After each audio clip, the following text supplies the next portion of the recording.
nagize amahitamo mabi mu buzima mutipe yamanje kukunyunyuza kandi akakwitwa n'inkoba wagize amahitamo bro ntimukatubeshye Godfather sinkunda ibi bintu abanyarwanda barabivuze bakajya babatera amabuye tipe nongeye gusikaminga inyamunsi reba ukuntu bareshya ko Idirisa ni mwiza ubwo nambi ikintu kimbabaje dare ibyongereza yandikishije bipfuye ibyongereza by'ibiroko bya Musanze dore ngo today the life I am living is not the life I chose. Muceceke mute your mic tureke Sankara asobe Sankara I am living in bad situation. Sankara tangira Today the life I am living is not the life I chose. Okay, I am living in bad situation. Situation. Okay. I didn't deserve this. I know I made a bad decision in my life, but it's okay. God allows some things to happen so we can learn, and I have learned a lot. No man will ever lie to me again to destroy my life.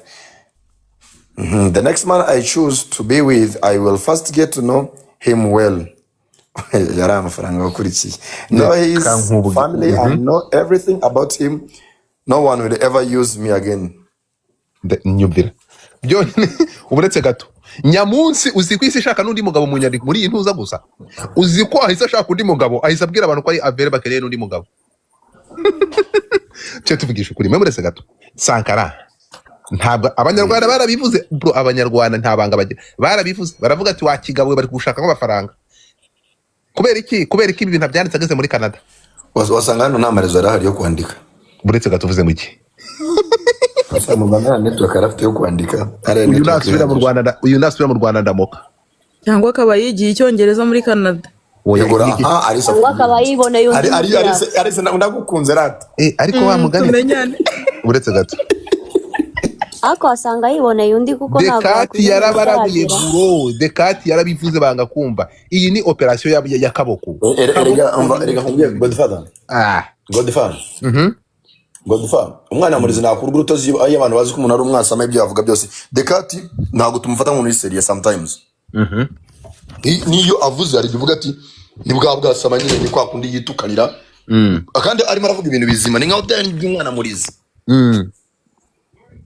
Dekati ari posting ziriya niga pe yari posting okay byara ngiye kanze nkubwire urukumva buri muntu afite ntuzazi bande atakora ntabwo nyine avuga ku buzima bw'abantu muri ari nk'amakuru mfite ari nk'amakuru azagera turika mukayamenya hari nk'ibyamamare ngiyewe nzi hari nk'umuntu wari ugiye gukora divorce ejo bundi umudamu aramwohereza i Burayi aragenda ajya kwidekarara barashwana aza mu Rwanda umutipe ntihajya kumwakira ntimumuzi se n'umwana we birebire harimo inkuru iryoshye ndaruca narumira amakuru yose abahari muzareba uyu mugabo navuga muzirukanka mwese muziruka ariko muzabona ubusukama buri mu ntuza kuko nzigana n'abazakurikiranwa mu nkiko muri ibintu by'uyu mukobwa hari abantu bazakurikiranwa mu nkiko habayemo ubusukama bukabije harimo ubusukama burenze uko mu bitekereza ariko tumanze turebe Sankara murebe iyi foto ntabwo ari body shaming umukobwa umeze nka Brenda Fassi ikibazo ni iki njye nabona haberanye bro ntabwo nuko tumaze tuvugisha ukuri reba u Rwanda rwose uko rungana uyu mutima afite udufaranga urimo kunyumva aya Godfather nawe mukimvange mu bana abantu y'abantu babanye baberanye ntabwo mwese bagabo barabanye yari operation tumukwe hagati y'uyu mugabo n'uyu mukobwa ni bande basikama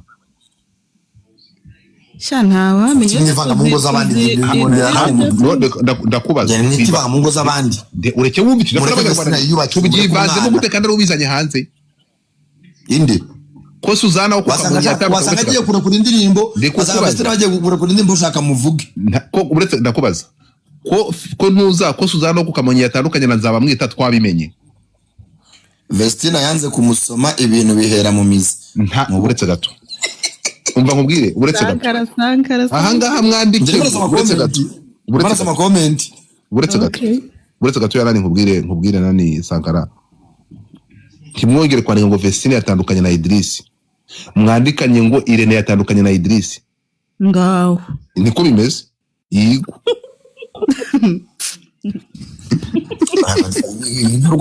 uyu mwana mureke yiyubakire Irene atandukanye na Idirisa uretse gato murinda nkuba atandukanye na Idirisa uko niko kuri Godfather niba warananiwe kubaka waretse abandi bakubaka.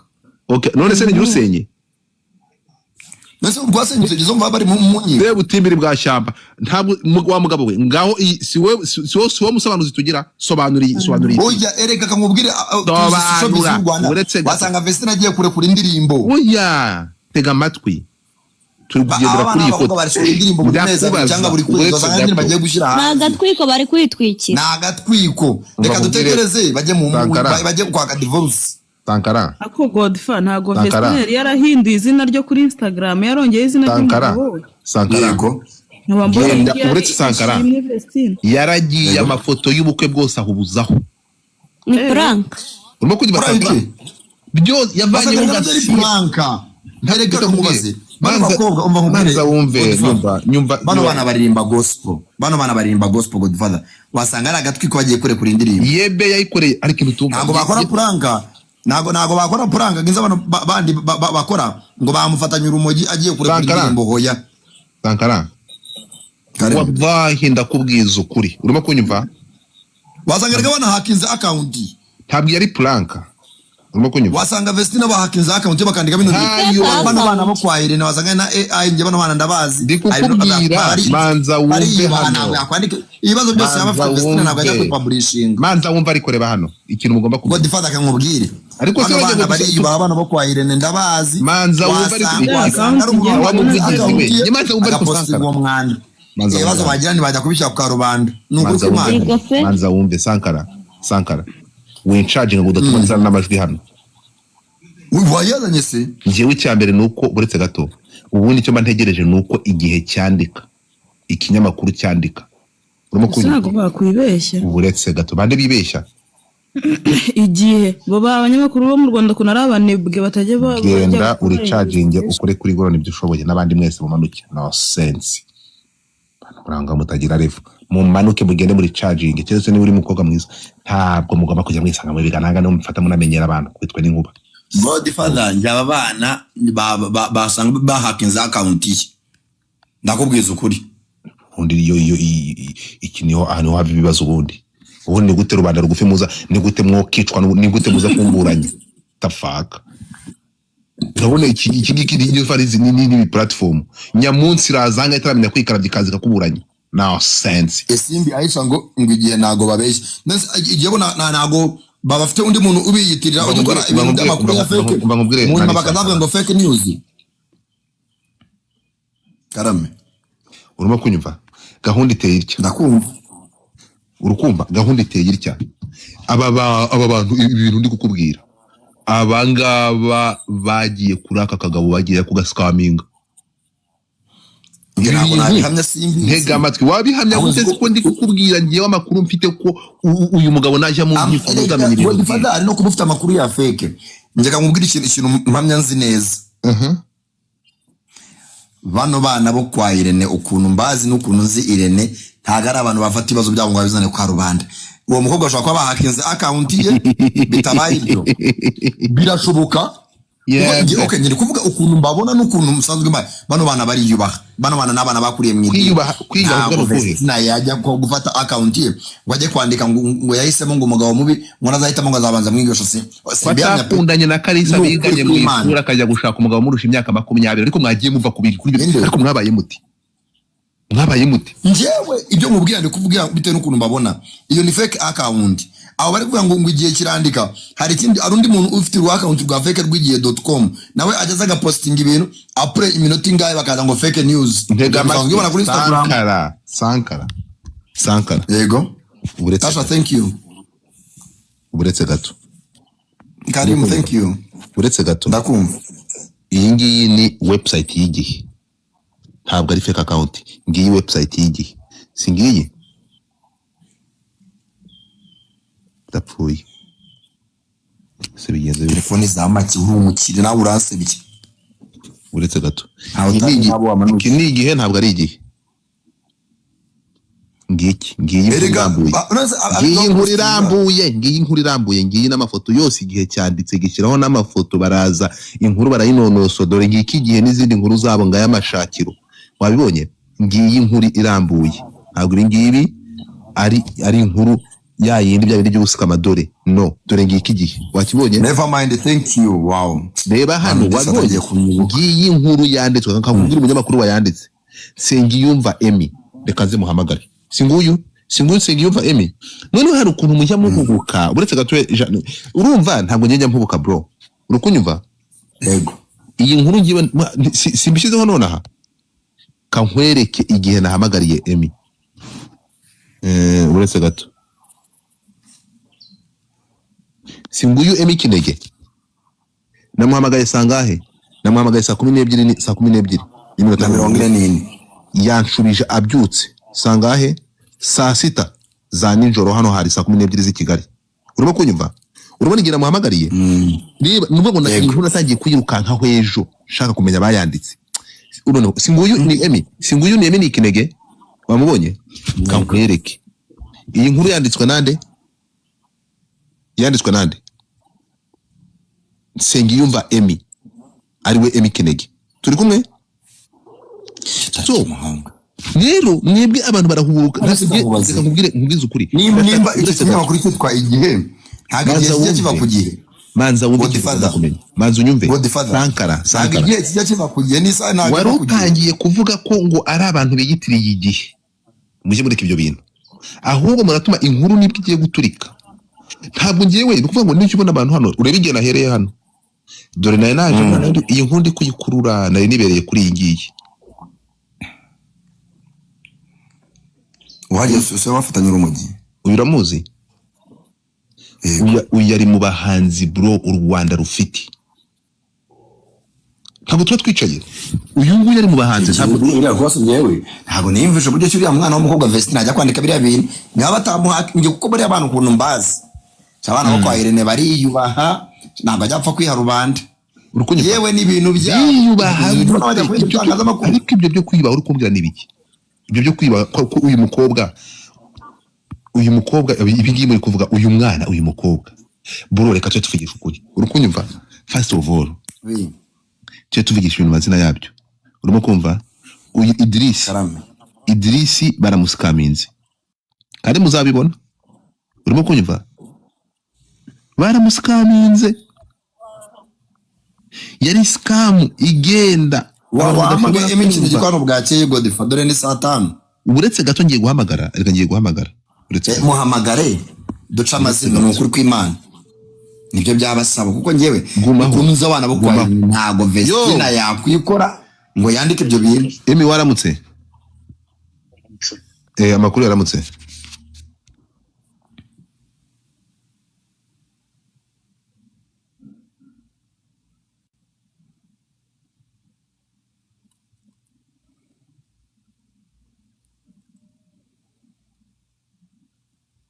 Godfather ko mugiye kuvugana ukajya muri mute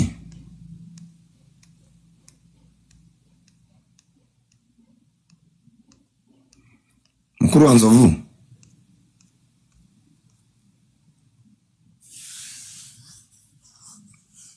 ukujya kumubwira ibyo avuga rero Godfather sinjya mbizera ubu nambwira ati ndi kuri live uhita uvuga gutya Godfather ngewe ndabihamya bari abana nta prank bajya kwishyira hanze indirimbo barapostinga gusa nta kindi barenzaho nta bintu by'amaprank y'ubugoryi ngo ibi apana mujya abandi bahanze usanga umuntu yagiye kurira ibati akarinda hano kakavureka akaguru ngo arimo arategura ngo prank ngo indirimbo isohoke bakajya gutukana ku babyeyi n'ibiki bari abana ntibajya babibamo nukuri abantu umufana Vestine na dorcas nkanjye munyere gift mune bari abana nibo bananzi muri gospel batajya bakora prank baba posting ati ejo bundi tuzabata mu muzigo tukawakirana yombi uriya n'umuntu witiye Vestine nanjye sinabyizera reba uyu ngo ni Kenzo wenda kuzi sakara muri gospel zigari agatwigo no gutwikaza ko batwika bibi batwikira mu ijambo ry'Imana barumva batwika bibi bari mu bindi bintu by'amafuti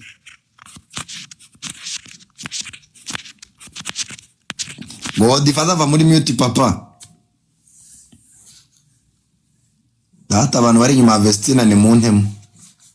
Ariyo thank you rat zanang muri abakene nyabarasanya.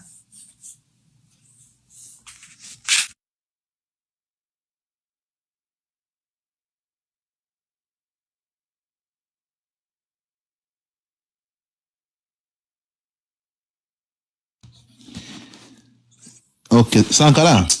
Muri Vestine ni mu ntemu. Godfather va muri mute garuka. Sankara uretse gato. Kampamagare Emi. Mutinga bro. Allo, Emi wite waramutse?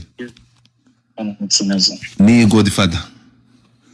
Ndabiho. Amakuru yawe. Fresh ndashimana no tugripe dukiya tu Kigali ni atari krema. Okay. Ndi live rero nkurikiwe n'abantu 650. Ya ndavuze ngo reka ngwamagare ko nyine ndagomba kukubwira ko ndi live. Oya nta kibazo utaka. Nubwo ntari butinde ko rumba ndi mu kazi ndi muri office. Yego. Ya okay, courage. So Emi, mbonye inkuru wakoze yo kugihe hari iwanyu. Iyi nkuru ivuga kuri Vestine n'umugabo we. Ibi bintu nibyo. Iyi screenshot twabonye eske ni kuri account ye cyangwa ushobora kuba ari na fake account nk'abantu bari kubivuga? Oya ni kuba kuri account ye na account ye wenda ibyo kuba fake account ibyo ntabwo ari byo wenda kuvuga ngo niwe cyangwa si we ni donc hano umuntu yaguhakinze a lot of times ashaka gushyiraho ibintu ashaka ariko nabibonye kuri Instagram ye nagerageje guhamagarira Irene nka manager we ngo mubaze ntiyitaba urumva bashaka kuba bari ntekereza ko wowe muri Canada urabizi amasaha abanza sinzi isaha mufite ariko dututre faso byari kuri Instagram ye kandi mbonye bahise babisiba so bishoboka ko ashobora kuba hise atekereza wenda nawe akabikuraho na abibaye atariye ubwo nabwo nyine araza kuduha indi statement ku buryo twagira ikindi tuvuga ariko pour le moment jewe ndabifata nka source yizewe. Ndabifata nka source yizewe. Okay, aba n'abantu bahora mu itanga winda kumva. Emi, ndatekereza nyuma y'ibyo winda kumva.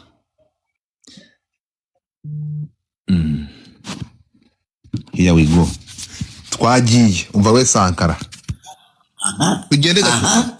No, uretse gato. No, ntega amatwi. Ntabwo nshaka gukomeza. Ntega amatwi hano. Godfather kuki mukanya mutinze. No, niko reka nkubwire Sankara nawe ni ngwamagara kuri telefone n'undi muntu uri kunyumva. Turi kumwe? Ntabwo nshobora guhamagara kuri telefone bite mutura kuri live, ntabwo bishoboka. Ntabwo bibaho. Ninde waza ibaze guhamagaye urimo kunyumva? Hakuzana live ntabwo bibaho bro. Ntabwo bibaho nawe koresha common sense. Ntabwo ushobora gufata umuntu muhamagare. Ntabwo bikunda so. Usaba umuntu uburenganzira ntabwo ari ibintu bibaho. I cannot. Ntabwo ari professional. You cannot use telephone. N'umuntu usanzwe ntabwo afata telephone. It's not gonna work like that. Ntabwo making sense. Godfather. Muvuge ko na gospel musigaye muyikorera muzana mu clear madrama. Okay, ngaho rekera aho ngaho. Tugende gatoya rero. Bande bayikora. Ubwo nta kibazo reka bakiriya madrama ntabwo niyo nose nanye gutwika. Kenzo. Mumbarize. Tugende gatoya musobanukirwe ibi bintu. Njewe duconnectinga dote. Muje mufata utuntu mugani w'uyu muntu Kristo wanditse ngo. Uretse gato. Kuki yaba yabyanditse mu gitondo agahita bisi. Uretse gato Kenzo wari kintu mutumva. Erega muje mukurikira dote cyangwa muje mukurikira abahanzi. Kuko mwe mutabikora twe tubyirirwamo turabizi. Subiza amaso inyuma gato. Umanzi body language mu kiganiro kano nani Irene yakoresheje abana bari muri Canada ejo bundi. Karakara umuntu akenze ikintu bamubajije kano gakuru gahita gakambye impanga akanga uyu mugore. Urukunyumva? Abwira uriya muto aramubwiye ngo uramutse ushatse umugabo nakwiyicira. Turi kumwe? Godfather. No, wait a second. Murukumva icyo kintu Sankara? Naranakibonye nanjye. Urukunyumva Kenzo? None se Sankara no Godfather. Tuvuye muri nkuru yanditse reka twanze tureke kujabuka cyane tureke kwirukanka cyane ku nkuru yanditse amagambo avuze. Turayumvise ngaha. Nawe ubwiwe ntayahagazeho. Indute yahagazeho. Emi. Hari ikintu utari kumva. Source ubundi cyo turi kugenderaho ntabwo ari inkuru yo kugiye. turagendera hano uri muzima bivuze ko iki gihe cafashe ino nkuru yo ngaha ntega amatwi Emi nawe ibyo yanditse yagendeye kubyabonye kuri yagiye kubyabonye kuri which is possible yuko banamo hakinze uretse gato Godfather listen to me manza wumve reka nkubwire Sankara Emi yanditse inkuru arakubwiye ngo nagendeye ku by'umwana ya postings reka nkubwire reki mugomba kujya mu myidagaduro Sankara muri showbiz baretse nayo baretse reka dusose muri abantu bakuru ariko ntabwo bamushaka kumva bamushaka kugira ngo bimpa Godfather wowe wibizanamo dictatorship ntabwo ari izwana amano akora ipambo yawe ariko niba tugiye guko mu rusyo dukome n'ingatsi turebe impande zo buri umucamanza areba both sides muravuga nti murekeraho maze mwumve twe icyo tugiye gukora none aha siko bimeze mureke tukore comment kuri iyi stati y'umwana kuko niye ibyo uretse gato none se ubu duhamagara Jemwe no muri account yiwe ya Maria yose yarayakuye ni hamwe Sankara ntabwo no kutemera ko abahaka babaho ntabwo uretse gato ntabwo nibyo tugiye kuvugaho mu mwanya nsobanure ufate umwanya nabyo birashoboka tega amatwi bamwe umucamanza urebe impande zombi tega amatwi yego nakweretse igihe inkuru yandikiwe n'igihe naraya majori kuri iyi nkuru tugende gato no kuvuga ngo ikintu cyabere mugomba kumenya first of all ntabwo iyi account yabaye hacked urukunyumva iri mu maboko y'abanyirayo uretse gato nakubwira impamvu umuhakazi iyo yahakinze ntabwo apostinga ngo asibe uyu mwana w'umukobwa yahise abisiba yayishyizeho ahita yisiba ubu ntabwo iri kuri account ye icyo ni icyambere urukunyumva Sankara yayishyizeho wenda agiriwe inama urukumva kabiri niba atagiriwe inama kwari gutambutsa ubutumwa akanga jambo akabivanaho sizi urukunyumva ibi byavuyeho ni kimwe n'icyambere bivuze ngo account ntabwo abaye hacked account niwe uyifite icya kabiri waruvuze ngo source igihe cyafashe tureke kugihe inyarwanda zabyanditse gendero b'inyarwanda gendero New Times bamaze kubyandika bose none duhamagare buri munyamakuru tumubwire ngo source ni yihe no ikiri mugomba kumenya source ho yavuye kuri urakoze cyane rero umunyamakuru umva ukuntu bigenda iyo kubyamamare nk'ibi source y'akantu gato nani Sankara urimo kunyumva Sangadi yanditse afite agahinda yacu ibyo ntabwo bitureba azironga byakozwe na account we ni erega niyo baba bamuhakinze turi kumwe umunyamakuru w'imyidagaduro ababonye akazi noneho iyi ni inkuru iyi stati yonyine kuri account yuriya yabaye hacked yabataye hacked umunyamakuru w'imyidagaduro yamaze kubona inkuru hanyuma noneho indi nkuru ikaza kuboneka uri yari kuza kwisobanura niba atari we hanyuma rero iyi ni inkuru hanyuma ikindi ntabwo uyu nguyu bamuhakinze ikindi Kenzo ntabwo bari gutwika ahubwo ikindi gihe ngiye kubabwira ntabwo abana uyu mwana ntabwo azasubira mu Rwanda muzabireba agiye kwideklara simbibabwiriye hano kuki yasibye amafoto y'umugabo we ibi yarabisibye mugende murebe uriya mwana mu kiganiro yakoze ejo bundi nibwo byahise bigaragara kabwiye kano kandi karakanira niko nkunda uyu nguyu bameze nka Brenda Fassi kandi kagufi bijya bivamo ntabwo bikunda kabisa Idirisi baraguskaminze okay banyarwanda kazi mugera kuri 800 munkurikiye ubu turi kuvugana Irene Murinda habi yatandukanye na Idirisi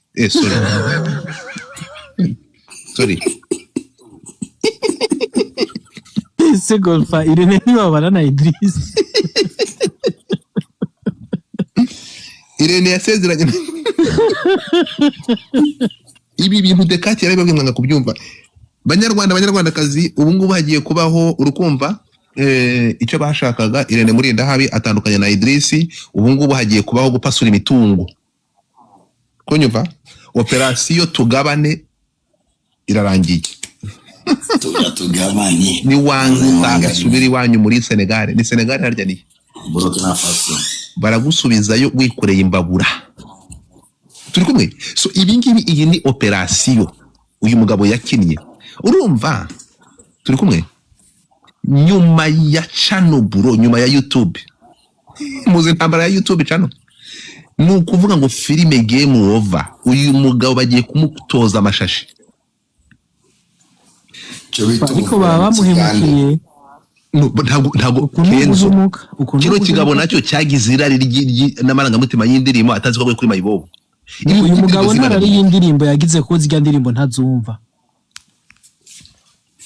imyaka 5 se irashize imyaka 5 yikese urumva rero afashe umwana akamushyira mu mwana Godfather hari y'indirimbo yagitse uyu mugabo nandi nta kinyarwanda azi nta kinyarwanda azi yakunda indirimbo gute se umva babarira nyumvira ariko kandi sankana nawe yavuze zinguzo bari ko n'abantu b'abasirimu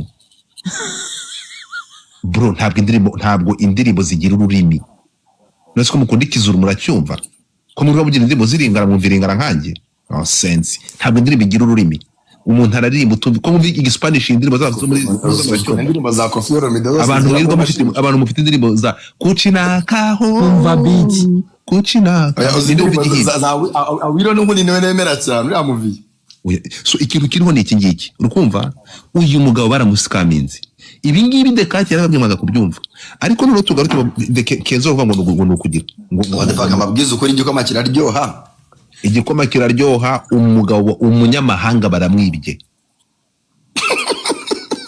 Irene Murinda nkuba yibye umunyamahanga w'abandi uyu mugabo afise imitungo ingana gute mu yari afite amafite yasimbuye abakazungu bose ngibyo bintu ngo Vestine apostinze ntabwo ndabyemeranye ndabyemera ruko ariko none icyongereza yagiye akoresha icyongereza cy'ababa uzi impamvu jemve kuri account ya Vestine nta foto nimwe ya mariage canke y'umugabo w'ibika yabisibye kare yarasibye abangaba baje kwidekarara Murinda nkuba uyu mugabo ari mu kazi ku kaboko mujye mu mutinya buro uyu mutipe Godfather kwidekarara he muri Canada baraza kuvuga iki uri muzima nyamunsi uzi ngo arasubira i Kigali niba baraza kwidekarara bavuga ibiki tegereza urabireba abandi se bavuga ibiki so gahunda uko iteye rero uko muri kubireba ubu byarangiye uyu nguyu noneho ndebera hano icyongereza kirane bro icyongereza cy'abagabo barinda ingagi mu kinigi none se uzi ko isa senya urugo muri iki ni icyongereza cya Google Translate oya icyongereza cyanditswe na Irene Murinda habi uyu ni Murinda wanditse ibintu ariko uyu ni Murinda wanditse ibintu none urabona ni Murinda habi wanditse bino bintu arangije amakuru mfite uretse gato yakoze kano gakoti uretse gato se yagakoze arangije kugakora amakuru mfite amaze kugashyiraho Safi Madiba aravuga ati reka na yudu kandi yakwandika icyongereza cyo siba niwe Safi niwe bimusibishije Safi Madiba niwe ubwiye avuga ati mwakoze nabi ChatGPT ntabwo ari ukisobanura kuko reba hano none se uretse gato uzi ko umuntu agaragaye uretse gato uzi ko avuze ko n'undi mugabo agiye gushaka azabanza kumenya iwabo inyina na se nangu murebe Sankara ntusobanura amafilime y'icyongereza niba utatwiba The next man I choose to be with, I will first get to know him well, know his family, and know everything about him. No one will ever use me again. Wait, take care, yo. Guys, tapping the screen. Amunemo. Abantu bumva ko bahakenze Vestine amunemo. Abantu mushaka kuzamuka mukare kuri kambashirireho gora mushoboye ingana no nyamara Godfather ibi bintu uriya mukobwa tureke kumujajinga ashobora kuba hari ibindi bintu yabonye kuriya mugabo ibiki uranye n'amahame yiwe urakoza sante egorata Kenzo yes uretse gato n'amahame yiwe nyamara aba West Africa bafise ibindi bintu byabo unyumvira abantu birashoboka umuntu mugarozi mumugize umurozi ivyo vy'uburozi amije turi kudawutinga none muvuze wowe wibanze ku kintu cyo kuvuga ngo Irene ngo yasikamenza umugabo ariko kimwe no gusanga uriya mwana arageze mu rugo agasanga mugani wa Kenzo uriya mugabo afite n'ibintu asenga cyangwa afite imigenzereze ye idawe na Vestine umwana akavuga ati birashoboka ariko abanyarwanda kazi nta muntu ndi oya mva njye kurundi urandagaruka kuri Kenzo tujye tuba nk'abacamanza kuri umucamanza uregwa akubande zose mukuri kuri iyo goro igitekerezo umujaji yumva both sides either offender no abaye boss akumva impande zose reka mpamagare b'abanyamazina kuko urabona iyi niyo munsi ya next man I choose harimo hakubiyemo ibintu byinshi bro nzabanza kumumenya hakubiyemo ibintu umuryango we menya akomoka amenye Kenzo ufite ubwenge n'ubwo ari bucyo bukoresha neza ziba ahangaha munsi hakubiyemo ibintu byinshi bro mube muretse hano ibintu birakaze umuntu ushaka kuzamuka kuri Panama nza kuri gora mugakorwe mu nda nk'ubwo Arise hita uzamuka turi dufite uburwana n'iki koko. Yo opionika Yo waramutse waramutse nyuma yo kureba ibintu byo kwa Vestine wumvisha ugize ubwoba mu nda. Ntakubeshya igifu turimo kubona igifu inkuru umutwe w'amakuru umva ukuntu uza kuwandika bitewe n'amakuru mfite. Andika ngo urukumva Irene Murindahabi akoze divorce nande cyangwa amaze gutandukana na Idirisi. Operation tubigabane operation tumukwe irarangiye. Ibaze nyuma y'iminsi 136 gusa. Warayibaze niho bamaranye yuzuye ejo 136 yuzuye ejo. Buretse gato niko utagiye kumenya wagiye kubara iminsi y'urugo rw'undi muntu. Nika wari umunyamatiku wabaze iminsi Vestine amaze mu rugo n'umugabo we 136. wamenya amajoro bakoze iby'abakora ibi bimara byabaze kuva ku munsi w'ubukwe. Wamenyera buretse gato reka dusesengure wamenyera niba yaratwite iyo nika niko guko uribuka ba Pastor Claude babivugagaho bavugaga ngo iki uvuga ko ngo Vestine yatwite bamwe bati yabyaye ariko byari bihuha kuko iyo umuntu yabibona nta gutwita pe. Ibi ngibi rero nk'umusesenguzi urabona ibintu bishingiye kuki? Uribuka hari ikiganiro Vestine yakoranye na Emily yego abuza dorcas gushaka nka kiri umwana. Yego ugibuka muri icyo kiganiro Vestine yavuze ngo ngibaza umuntu utarangiza uburetse gato ngo uburetse gato ngo iki uze kureba icyo video birimo mu kiganiro kabisa ko umuntu ukora ntarangiza.